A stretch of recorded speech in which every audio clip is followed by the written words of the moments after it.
कभी कभी इंसान जो होता है अपने परेशानियों से इस तरह जूझ रहा होता है कि वह अपनी परेशानियों को दूर करने के लिए वह जल्दबाजी में एक गलत फैसला ले लेता है, जिसकी वजह से वह जुल्म भी कर पड़ता है। और जुल्म कर बैठने की वजह से वह जल्द से जल्द वह सलाखों के पीछे भी पहुंच जाता है। और आज के घटना में सेम ऐसा ही हुआ, जिसकी वजह से एक ना इंसान इस दुनिया को छोड़ के चली गई, बल्कि उसके पीछे उसके परिवार भी तबाह हो गए। आखिर क्या हुआ इस घटना में? इस घटना की आप पूरी सच्चाई जानने के लिए इस वीडियो को दोस्तों आप लास्ट तक ज़रूर देखिएगा। दोस्तों, देखने से पहले हमसे आपसे यह गुजारिश करते हैं कि आप जो है हमारे वीडियो में जाकर आप कहां से हैं अपनी राय और अपने राज्य के बारे में कमेंट ज़रूर कर दें, जिससे हम आपके बहुत आभारी रहेंगे। तो आज की यह जो सच्ची घटना है, यह घटना है छत्तीसगढ़ प्रदेश। और छत्तीसगढ़ प्रदेश का एक जाना माना शहर भी पड़ता है शिवहर, और उसी के पास एक जाना माना थाना भी पड़ता है। खैर, इलाका पड़ता नामी इलाका है, वह हिरमा इलाका है। और ठीक उसी के पास एक गांव भी पड़ता है बनकुल।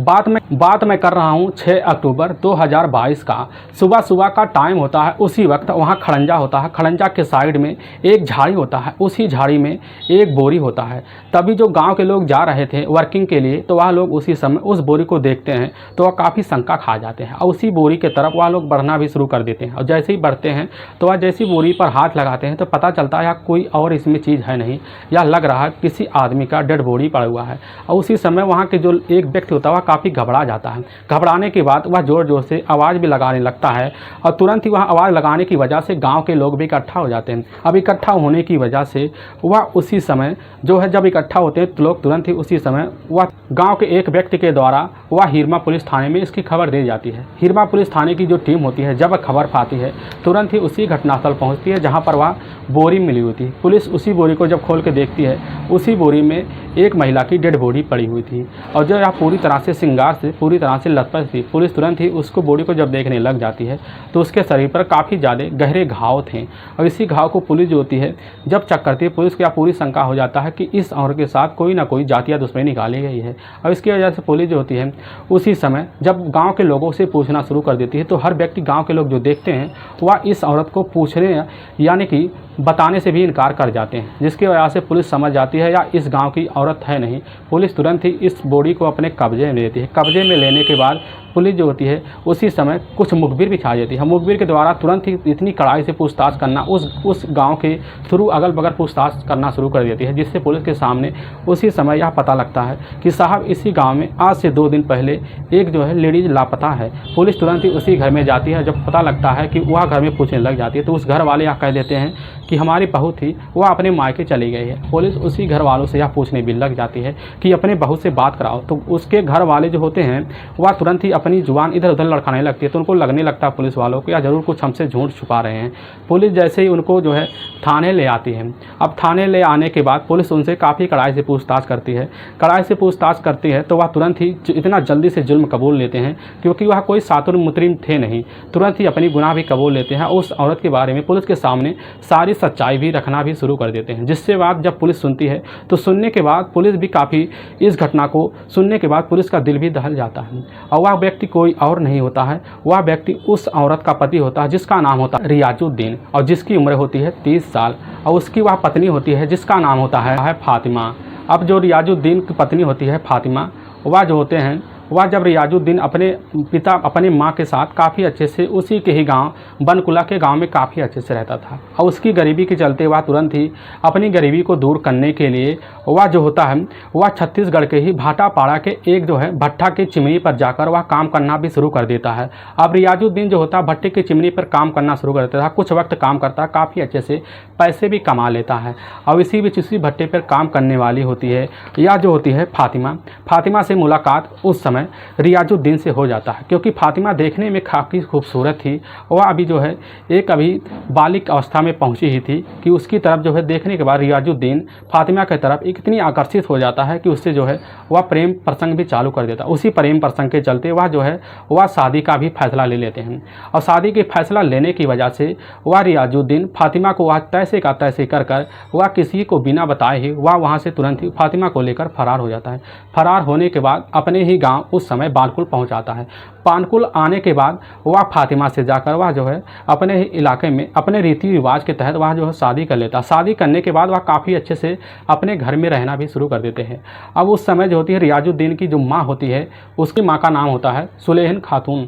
सुलेहन खातून जो होती है वह बहू पाकर काफ़ी खुश थी, और लेकिन उनका जो घर होता है उस समय फातिमा के साथ काफ़ी अच्छे से चलने लगता है। फातिमा पे जिम्मेदारी अपने घर के पति और अपनी माँ की जिम्मेदारी काफ़ी अच्छे से निभाना भी शुरू कर देती है। धीरे धीरे वक्त बीतने लगता है। इसी बीच जो होती है फातिमा को एक बच्चा भी होता है, और वह बच्चे को पालन पोषण करने के लिए जो है अपने परिवार अपने ही दिल को काफ़ी खुश भी रखना शुरू कर देती है। अब जो होता है वह जो होता है रियाजुद्दीन अपनी दिहाड़ी करने के लिए वह भट्टे पर आता जाता रहता है। अब इसी बीच जो होता है वह रियाजुद्दीन जब उसको ना जानकारी रहती है कि हमारे घर में हमारे पीठ पीछे हमारी पत्नी क्या है गुल खिला रही है, और उसकी पत्नी जो गुल खिला रही थी उसकी माँ जो होती है उस समय सुलेहा खातून को भी नहीं पता था। सुलेहा खातून जो होती है वह जब इस चीज़ को भनक लगता है कि उसकी जो पत्नी है रियाजुद्दीन की जो पत्नी होती है यह पता लगता है कि उसकी माँ को, तो वह काफ़ी हैरान हो जाती है। और इसी हैरान सुलेहन खातून जो होती है उसकी माँ वह उस समय जाकर फातिमा से काफ़ी झगड़ी तकरार भी करना शुरू कर देती है। और इसी झगड़ा तकरार करने की वजह से आस पड़ोस के लोग भी इकट्ठा भी शुरू होना जाते हैं, और जब इकट्ठा हो जाते हैं तो उन्हीं बीच झगड़ा भी शांत करवा। झगड़ा शांत होने के बाद इनका जो मामला है फिर आए दिन झगड़े भी तकरार इन दोनों के बीच उस समय जो होती है सुलेहा खातून और फातिमा के बीच आए दिन यह झगड़ा भी चलता रहता है। और झगड़ा का सिलसिला जो होता है या इतने दिन बढ़ जाता है कि एक दिन ऐसा भी आ जाता है जिसमें जो होता है 6 अक्टूबर 2022 का वह वक्त होता है, जिस दिन उसी घर में काफ़ी इतनी ज़ोर से चिल्लाने की आवाज़ हो रही थी। तो आस पड़ोस के जो लोग सुनते हैं इनका रोज़ का मामला है, इसके बारे में उन्हें कुछ नहीं पता। वह अपना दरवाज़ा बंद करके सो जाते हैं। और उसी बीच वह जो होती है उस समय वह सुलेहा खातून जो होती है और उसका जो बेटा होता है उसी घर में रियाजुद्दीन भी होता है। दोनों मिलकर वह जो है डंडे से पीट कर वह जाकर फातिमा का ही हत्या कर देते हैं। हत्या करने के बाद उसके बॉडी को रात छुपाने के लिए तुरंत ले जाकर गांव के लगभग 2 किलोमीटर की दूरी पर वह खड़ंजा होता है, उसी खड़ंजे के साइड में ले जाकर बोरी में भर के वहाँ और उसकी बॉडी को डंप कर देते हैं, और तुरंत ही वो अपने रास्ते पे चले आते हैं। और जब पुलिस इस केस की मेंटली छानबीन करती है तो पता चलता है यह खातून जो होती है वह कोई और नहीं होती है, वह जो होती है भाटापाड़े ज़िले के ही पास जो बलौंदा गाँव है उसी की रहने वाली वह लक्ष्मी होती है। और उसके पिता का नाम होता है राजकुमार शाह के जो होते हैं वह 4 बेटी भी होती हैं। उन्हीं चारों बेटी में से यह दूसरे नंबर की बेटी होती है। तो पुलिस जो होती है उसी समय जब पता लगता है लक्ष्मी है तो पुलिस उसके घर वालों को भी खबर कर देती है। अब राजकुमार जो होते हैं वह तुरंत जब खबर पाते हैं तो वह तुरंत ही वह उसी समय इस बॉडी को लेने से भी इनकार कर देते। वह कहते हैं हमारी बेटी हमारे लिए मर गई है। और पुलिस जो होती है उसी समय ले जाकर, यानी कि उस समय यह जो होती है रियाजुद्दीन को अपनी कस्टडी में ले रखी है। और उसकी माँ जो होती है अब जाकर सुलेहा खातून को भी अपने कस्टडी में लेने के लिए घर जाती है। कस्टडी में लेने के बाद उसको भी कब्जे में लेती है। अब कब्जे में लेने के बाद उसी समय पुलिस जो होती है ले जाकर सुलेहा खातून और रियाजुद्दीन को दोनों पुलिस ले जाती है, कोर्ट में पेश करती है। कोर्ट में पेश करने के बाद इन दोनों को ले जाकर जेल में डाल देती हैं। और डालने के बाद दोस्तों जो हश्र हुआ आपने जाना। दोस्तों ऐसे लोग हमारी दुनिया में पड़े हैं जिसके बारे में सोचना भी काफ़ी समझना भी काफ़ी तकलीफ़ों का कारण बन जाता है। दोस्तों आपको इस वीडियो के जरिए हम बस यह बताना चाहते हैं कि आप जहां भी रहें आप सावधान और सतर्क जरूर रहें। दोस्तों अगर आपको यह हमारा हिvideo पसंद आ रहा है तो इस वीडियो को आप ज़्यादा से ज़्यादा शेयर और सब्सक्राइब जरूर करें, जिससे हम आपके बहुत आभारी रहेंगे। फिर मिलेंगे नेक्स्ट वीडियो लेकर, तब तक के लिए जय हिंद जय भारत।